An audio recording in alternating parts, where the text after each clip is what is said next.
بسم الله رب العالمين. اللهم صل على محمد سيد المرسلين وخاتم النبيين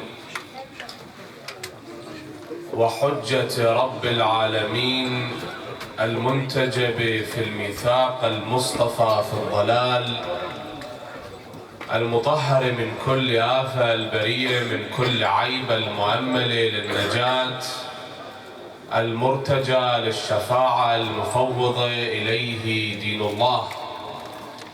السلام عليك يا أبا عبد الله وعلى الأرواح التي حلت بفنائك.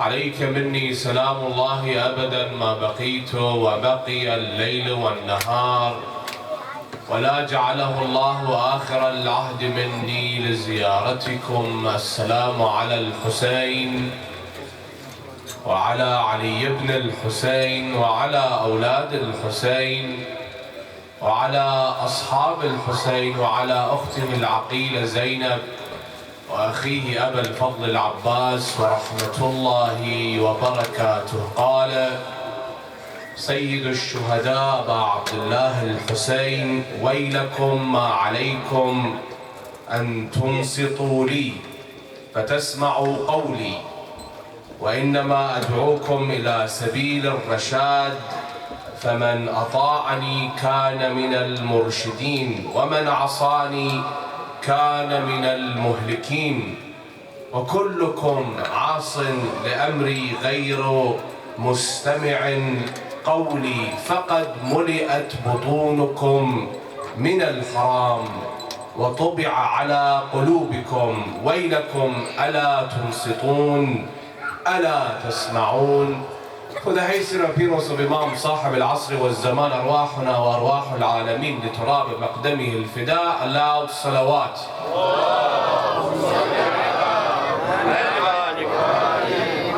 For your well-being and the well-being of your family and the Zawar of Abdullah al-Hussein and A'immat al-Ma'soomeen, another louder salawat.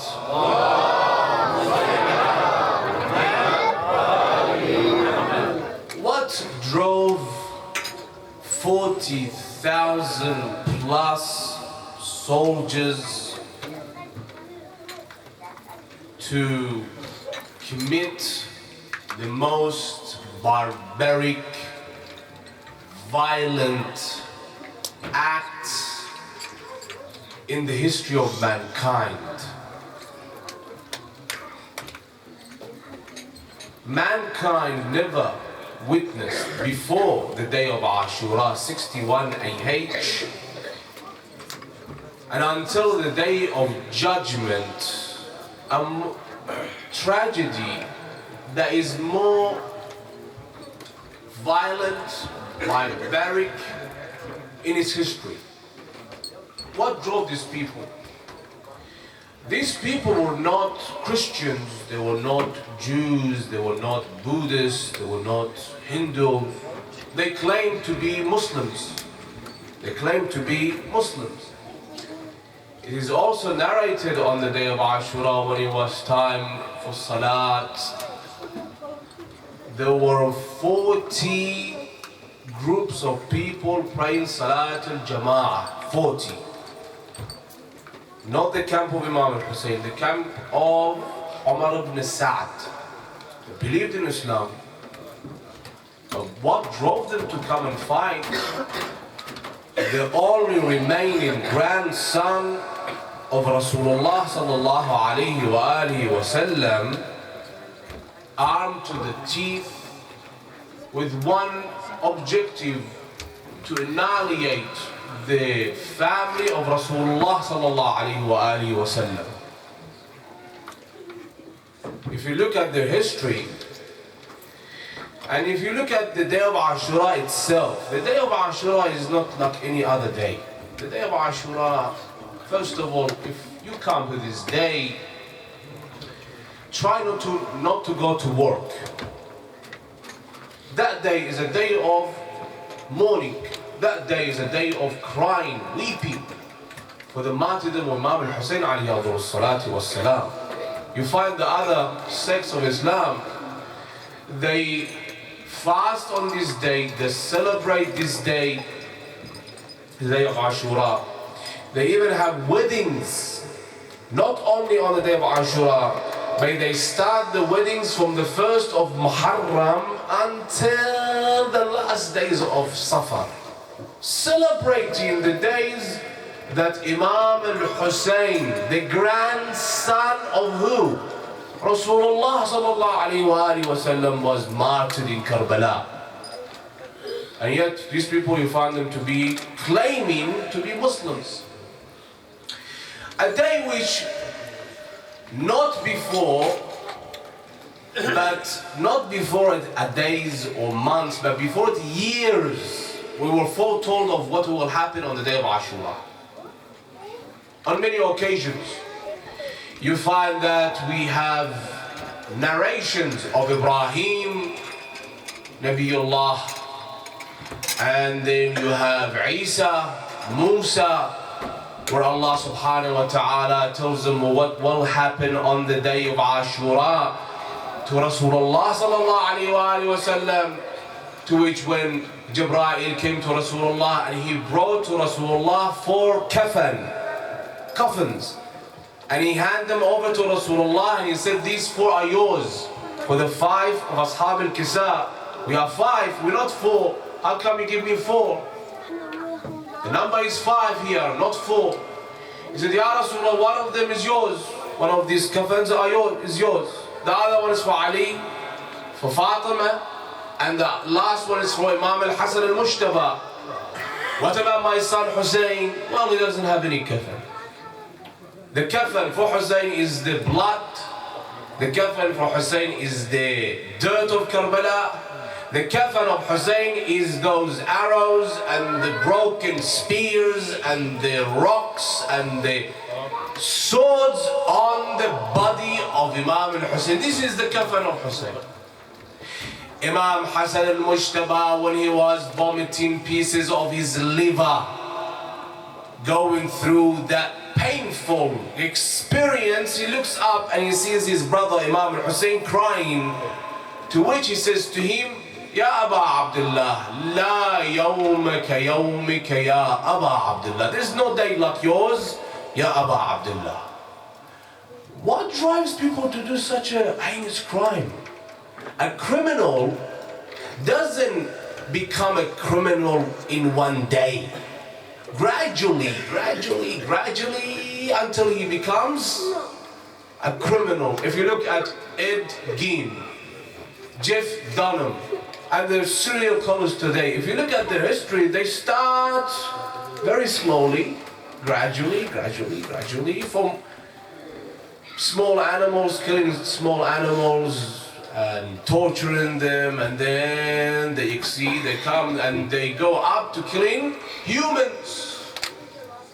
Same thing about this 40,000. They didn't just become criminals in the blink of eye.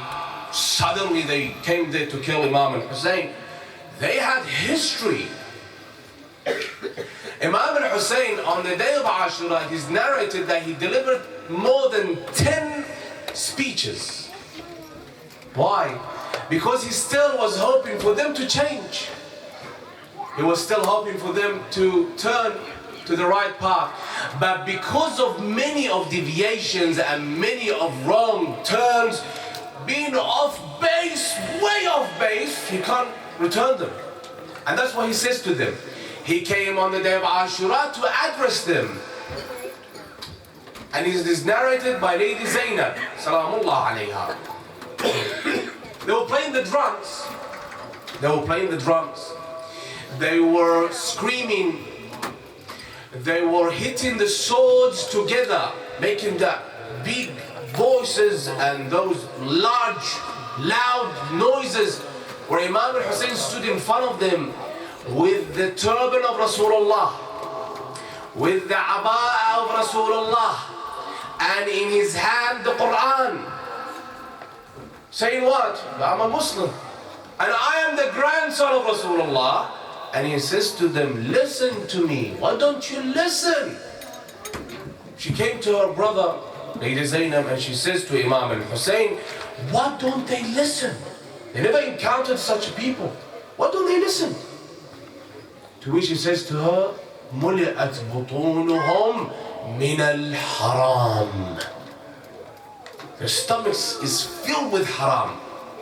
And that what drives them after 50 years from the demise of Rasulullah sallallahu alayhi wa alihi wa sallam to come and kill the grandson of Rasulullah. How many years? 50. Only 50 years. صلى على محمد وآل محمد.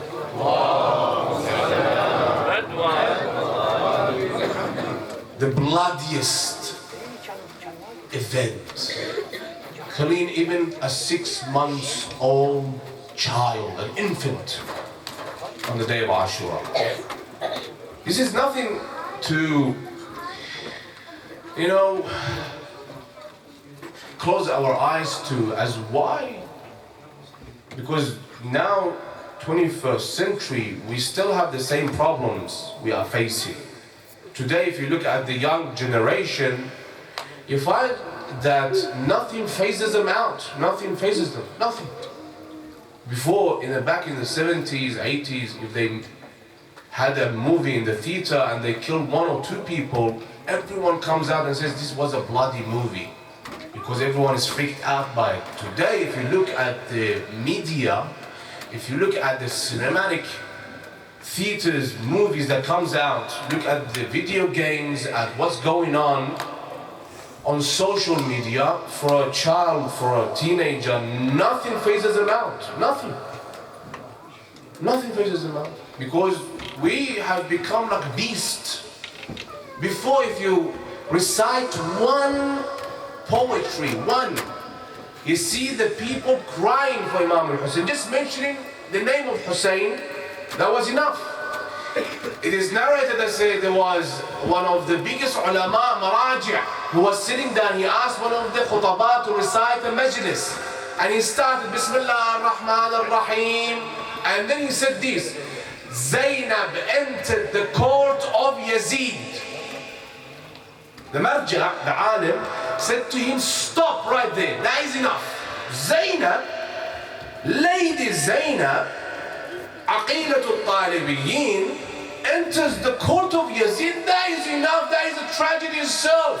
And he stood there with the people, crying and weeping and hitting his head.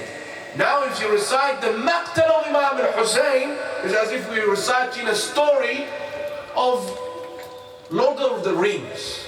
Nobody faces him anything, and in the end of the Maqtal, oh yeah, it broke our heart. Why? We have to ask the question, why?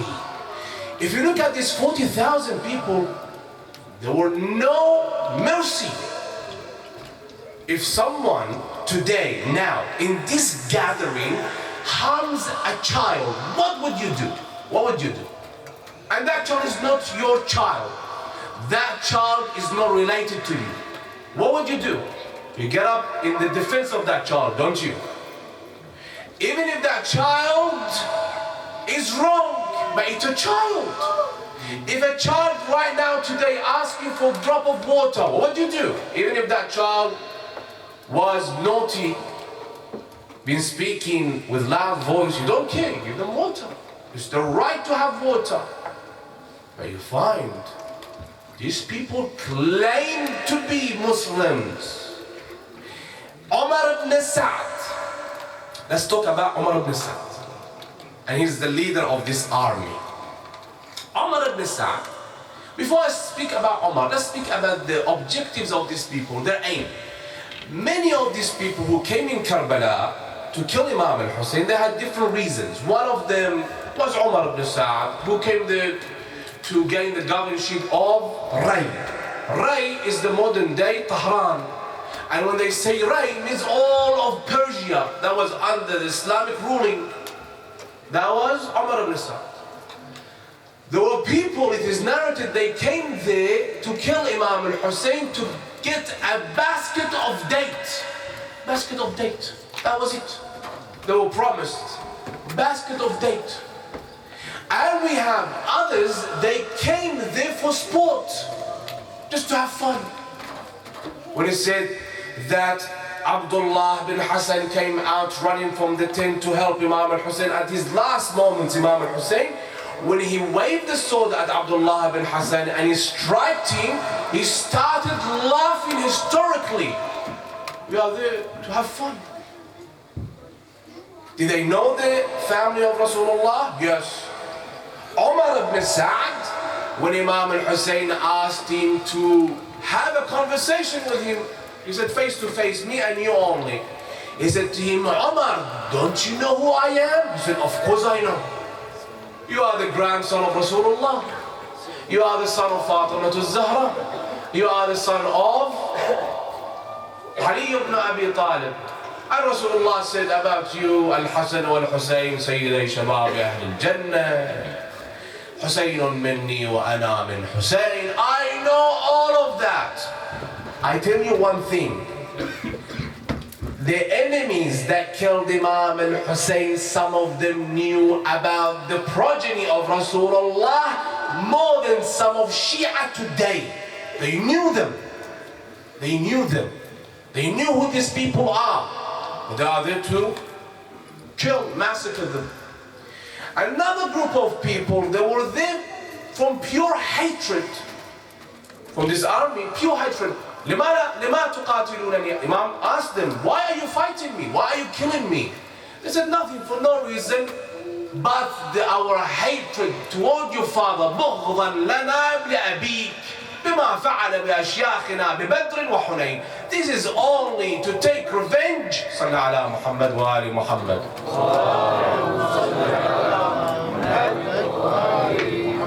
الثاني يرحمكم الله.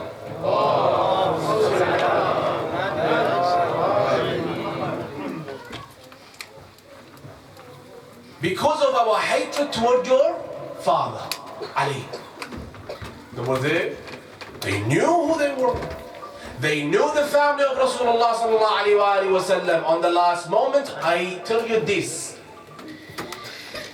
What Umar ibn Sa'd did was, Umar ibn Sa'd, he brought a group of Christians.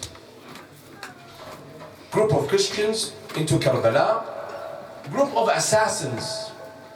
So on the last moments for Imam al-Hussein, the last person to finish off Imam al-Hussein, he wanted that to be one of the Christians. Why? So tomorrow he could say that he was one of the Christians. He wasn't us. We weren't the Muslims. That last moment, Imam was taking his last breath. Omar said, bring this group of assassins, let them go and finish off Hussein. One of them came, their leader. He came into the battlefield. He went to that where the steep was, where Imam Hussein was lying there. And when he came there, he saw the Imam. He came back running. He said to him, why didn't you finish him off? He said, I saw the face of Jesus. What? Yes. I saw the face of Jesus. You want me to kill him? No. And in his hands he had daggers. And he started fighting the army of Umar ibn Sa'd, and he was killed on that day. Even though he wasn't a Muslim. Others came, even Shem himself. When he came, Imam said to him, don't you know who I am? He said, yes, I know who you are. You are Hussein. You are the grandson of Rasulullah. You are such and such. And if you look at it, he knew who Hussein was, but he was there to finish off Imam Hussein. What drives people to such a thing? Imam, he says it himself, مُلِئَتْ بُطُونُكُمْ مِنَ الْحَرَامِ. It is because of that bite that it's haram. Listen to this young man and woman. And I say for young man and woman first, before their families. Whatever you consume, whatever you eat has an impact on you. Don't think this is an open field. We are not like animals that we go into an open field, eat whatever we find. Whatever you consume, that turns into blood. that turns into meat, that turns into energy, and that blood that flows throughout your vein, if it's from haram, drives you to do haram. If it's from halal, it drives you to do halal.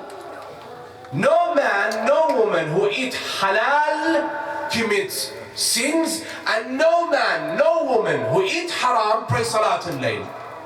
It doesn't work out like that. It doesn't work out like that. Umar ibn Sa'd, if you look at his life, this man, Umar ibn Sa'd did many of criminal acts before Karbala. What Umar ibn Sa'd did. Umar ibn Sa'd, before we go to what Umar did on the day of Karbala, the day of Ashura, let's look at some of the impacts. Number one, qasawatul qalb. It hardens your heart. That doesn't phase you out because of what you have eaten. You see, when they killed Abdullah al-Radi' on the day of Ashura, that was like for them killing any other soldier. Because of that, their hearts were hardened. There was no more mercy left in them. Qasawatul qalb. That is one. Two, al-israru ala al-dhanb. Determination to do haram. He's determined to do haram. Umar ibn Sa'd had many ways of escaping this, you know. He had the same and even more than Hurr ibn Yazid al-Riyahi. Hurr said it once, أخير نفسي بين الجنة والنار. One time he said it and he chose paradise. Umar had more than one chance to change the course. Even the Imam spoke with him.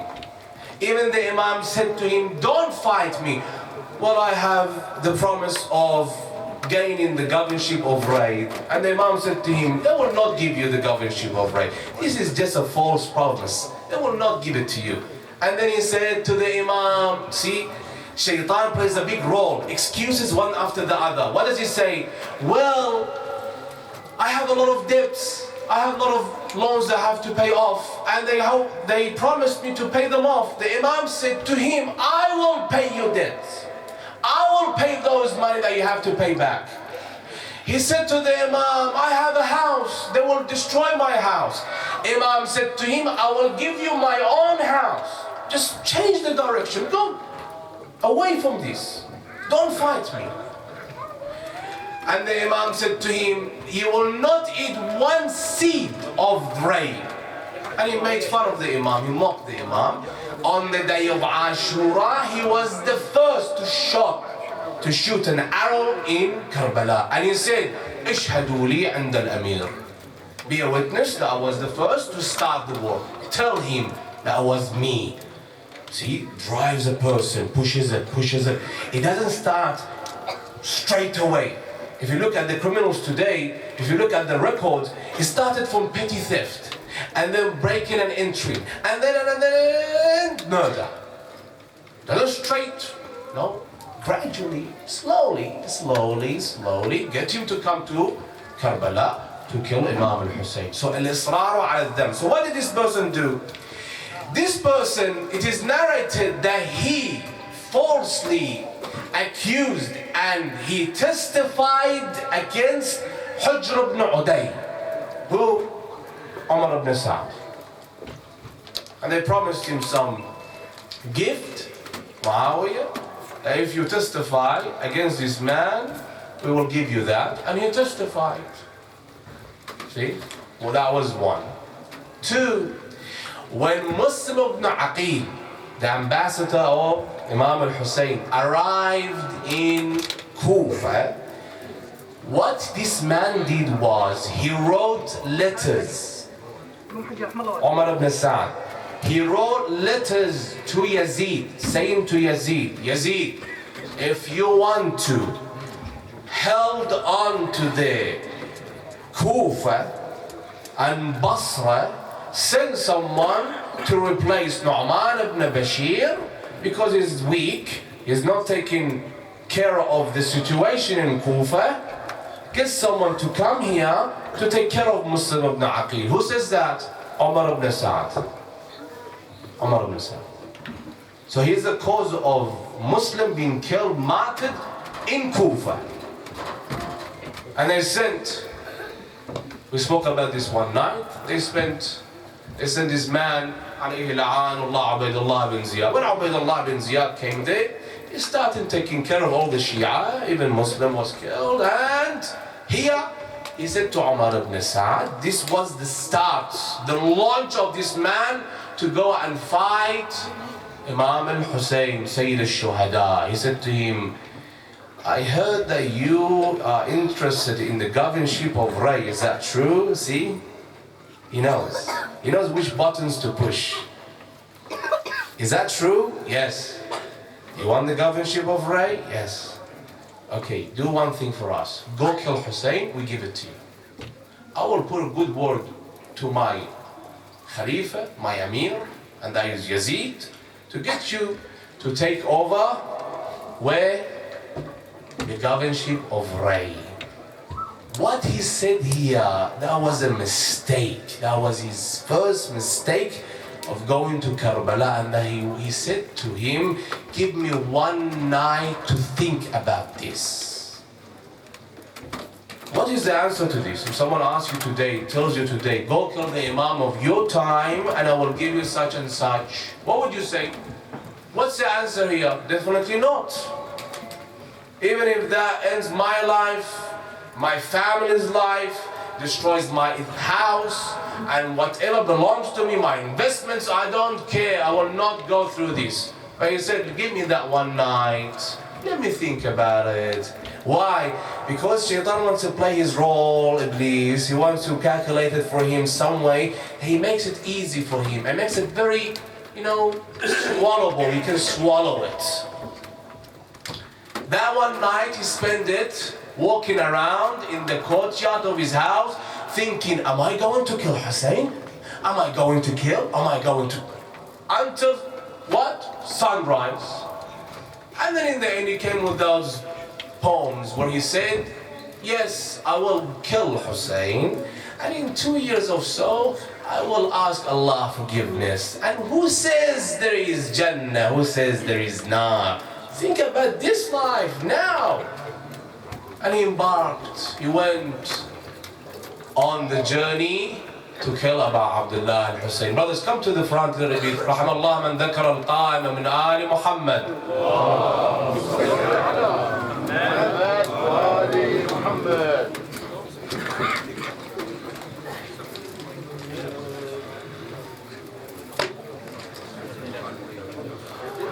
الثانية رحمكم الله.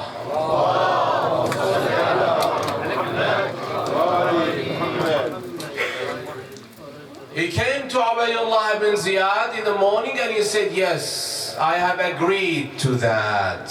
What? I have agreed to kill Hussein for the governorship of Ray. After killing Imam al-Hussein, when he ended up in Kufa, and after the speech of Imam Zainul Abidin in Sham, they started pointing fingers at one another. Yazid said, it wasn't me, that wasn't my decision, it was Ubaydullah bin Ziyad. I didn't ask Ubaydullah to kill Hussein. Ubaydullah bin Ziyad, of course, he can't say the same to his Amir. He's like a puppy, he's scared. So who am I going to blame? Who? Umar ibn Sa'd. And Umar ibn Sa'd, every day he comes to the mosque, people throw rocks at him, they kick him out of the mosque. He comes to Dar al-Imara asking for the governorship of Ray. That was what was promised to me, give it to me. Every day he says to him, come tomorrow, come tomorrow. And nothing was delivered to this man until he was killed on his bed. Like the Imam said, Sallallahu man yadhbahuka ala firashik. May Allah put someone to decapitate you while you are sleeping. Mukhtar sent someone to decapitate him, cut his head off while he was sleeping. This is the end of such a person.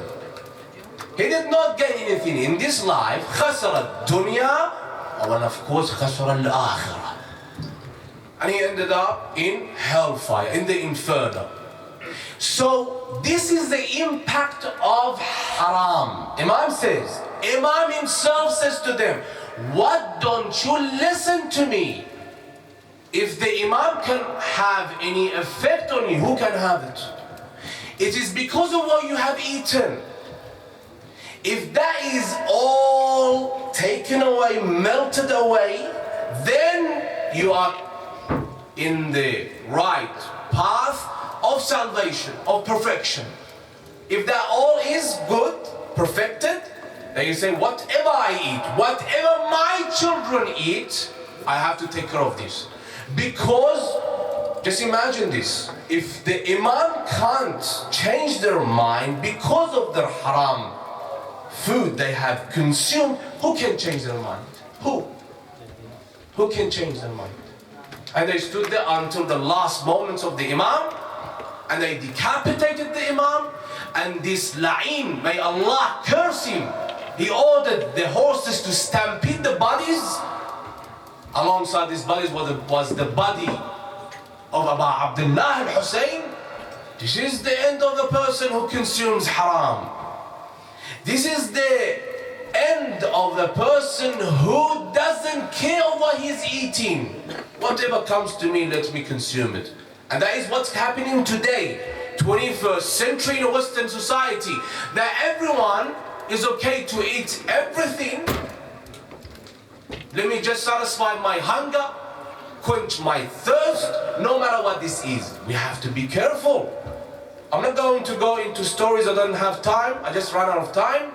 But there are many stories. One of them, just one short one, was of Mahdi al-Abbasi, who he called an individual to his court.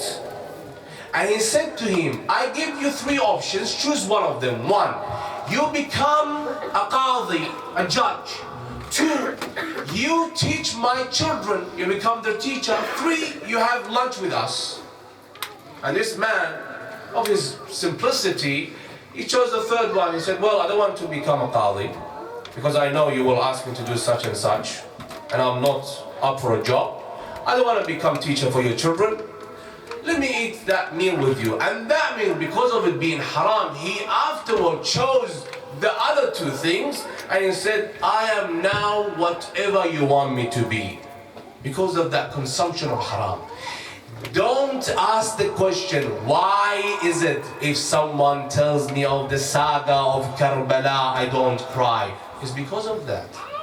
Look ahead, as we said one night, Imam al-Sadiq says that لَيْسَ مِنَّا مَنْ لَمْ يُحَاسِبُ نَفْسَهُ. He's not one of us, a person who doesn't come and audits himself, like a person audits himself every financial year. Every night, the Imam said, كُلُّ لَيْلَةٍ, every night. Take care of that family of yours. Believe me, that family, that children, that wife, that son of yours, that daughter of yours, there is nothing more pricier than those, more worthier than those.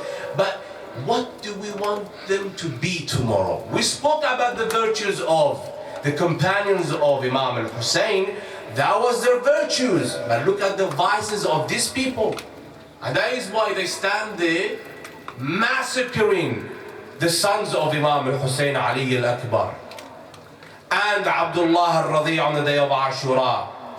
To which Ali al-Akbar comes to his father and he says, Abatah, I am thirsty. I want some water. And the Imam places his tongue on the tongue of Ali al-Akbar. He takes a step backward in shock and he says, you tongue, your mouth is drier than mine. And he says to him, go to the battlefield, your grandfather will give you a cup of water. And he comes to the battlefield, his own son being killed in front of his eyes. Why? So I can revive this religion. I can bring it to its rightful path. That was the aim of our Imam, سيد الشهداء أبا عبد الله الحسين. السلام عليك يا أبا عبد الله، وعلى الأرواح التي حلت بفنائك، عليك مني سلام الله أبدا ما بقيت وبقي الليل والنهار، ولا جعله الله آخر العهد مني لزيارتكم جميعا معا بصوت عال. Raise your hands, brothers. We are very close to the day of Ashura. Say the salam with a broken heart, and inshallah the Imam will accept that salam. Assalamu ala al-Hussein. Loud voice we said, Assalamu ala al-Hussein. وعلى علي بن الحسين وعلى أولاد الحسين وعلى أصحاب الحسين وعلى أخته العقيلة زينب وأخيه أبا الفضل العباس ورحمة الله وبركاته. رحم الله من ذكر القائم من آل محمد. Come a little bit to the front, brothers, so we can